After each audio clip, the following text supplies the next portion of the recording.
Madam தாவாக்கா பொறுத்த வரைக்கும் பாத்தீங்கன்னா, சம்பவம் நடந்த ஒரு 4 மணி நேரத்துக்கு அப்புறம் தான் ஒரு ட்விட்டர் போடுறாரு. ஒரு அறிக்கை மாரி போடுறாரு. அதுக்கப்புறம் இதுவரை மௌனம் கலையாத இந்த தாவாக்கா எதுவுமே சொல்லாம, ஒரே ஒரு ட்விட்டர் ஆதவ போட்டுட்டு, அதுக்கப்புறம் அதையும் டெலீட் பண்ணிட்டாரு.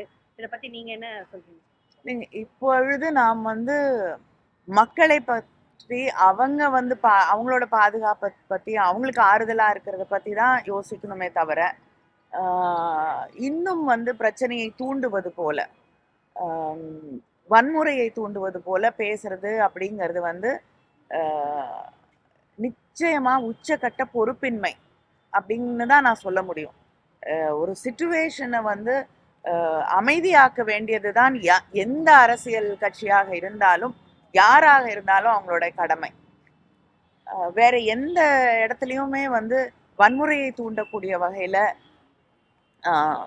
இன்னும் உயிர் சேதமும் இன்னும் உயிரிழப்பும் இன்னும் ஒரு வயலன்ஸையும் உருவாக்கக்கூடிய பேச்சுக்கள் அப்படிங்கிறது தவிர்க்கப்பட வேண்டும். அதுதான் அதுக்காக தான் முதலமைச்சர் கூட வந்து நேற்று யார் மேலேயும் குற்றம் சொல்ல வேண்டிய தருணம் இது இல்லை அப்படிங்கிற ஒரு தொனியில யாராக இருந்தாலும் யாரும் வந்து தன்னுடைய கட்சியை சார்ந்தவர்களோ மக்களோ பாதிக்கப்படக்கூடாதுன்னு தான் நினைப்பாங்கன்னு ஒரு மிக பெருந்தன்மையோடு ஒரு விஷயத்த சொல்லியிருக்கக்கூடிய ஒரு சூழல்ல வன்முறையை தூண்டக்கூடிய செயல்ல யார் ஈடுபட்டாலும் அது பொறுப்பின்மையின் உச்சகட்டம்.